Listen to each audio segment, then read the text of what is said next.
गिबिसिनथाराव खनसेबाव रायजो राजाफोरनिसिम गोजोननाय आरो गाहाम हामलायनायखौ अन्थाइबारि माया क्लाब एन्ड लाइब्रेरिनि जानानै जासिहरबावबाय।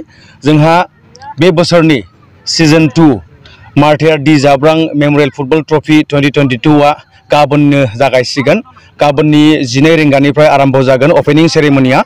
आरो बे अपेनिं सेरेमनियाव साफ्रोमबो जोलुर जोनाय बादायलायनायखौ मोजां मोनग्रा रायजो राजा नोंथांमोननिसिम अन्थाइबारि माया क्लाब एन्ड लाइब्रेरिनि जानानै गुरै खावलायहरनाय जाबाय जे नोंथांमोना लैहोर लैहोर फैनानै अन्थाइबारि माया क्लाब एन्ड लाइब्रेरिनि फोथाराव जेन गाबोन नुजाफैयो, जाहाथे जोंनि बे ग्रेन्ड अपेनिंखौ जेन साक्सेस खालामफैयो, बेनि थाखाय बयनिसिमबो खावलायहरनाय जाबाय। गाबोननि बे अपेनिं सेरेमनियाव जोंनि गेजेराव नुजाफैगोन मानगोनां आलासि बिटिआरनि स्पर्ट्सनि इएम मानगोनां दावबायसा बर', बेजों लोगोसे नुजाफैगोन माननि आलासि सिइएमनि ओएसडि मानगोनां डक्टर सांग्रां ब्रह्म, आरो बेजों लोगोसे गोबां माननि आलासिफोर आरो लकेल इन्टेलेक्सुयेल्सफोरा नुजाफैगोन। बेजों लोगोसे गाबोननि अपेनिं सेरेमनिखौ गाजा गोमजायै मेहेरगोनां खालामनो थाखाय जोंनि गेजेराव गोबां रिंगु दामसाफोर दङ। जोंनि बर' सावथुन मुलुगनि फावखुंग्रिफोर, मेथाइ रोजाबगिरिफोर आरो मोसाखावरिफोर बिथांमोना जोंनि गेजेराव फैनानै गावसिनि दिन्थिफुंनायखौ दिन्थिफुंफैगोन। बिसोरनि गेजेराव दङ जाखांफुनाय फावखुंग्रि करिश्मा बर', बिथाङा गावनि हानजाखौ लानानै मोसानाय दिन्थिफुंनायखौ दिन्थिगोन।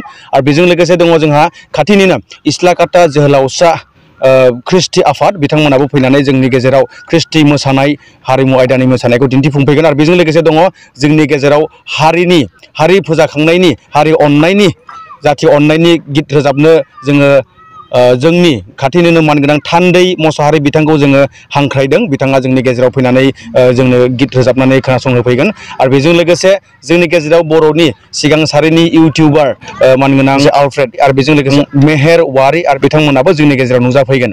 आरो गाबोननि जागायजेननाय हाबाफारियाव आरो जागायजेननाय बादायलायनायाव बाहागो लागोन GVFC फ्रम बाजुगाव गसाइगावनिफ्राय, आरो बेजों लोगोसे बिसिनि हेंथायै बादायलायनायाव बाहागो लागोन खोरोमदाव स्पर्ट्स क्लाब धालिगाव। बेनिखायनो साफ्रोमबो जोलुर जोनाय बादायलायनायखौ नायनानै मोजां मोनग्रा रायजो राजा नोंथांमोननिसिम गुरै खावलायनाय जाबाय अन्थाइबारि माया क्लाब एन्ड लाइब्रेरिनि जानानै जे नोंथांमोना लैहोर लैहोर फैनानै गाबोननि हाबाफारिखौ जों जाफुंसार होफैयो।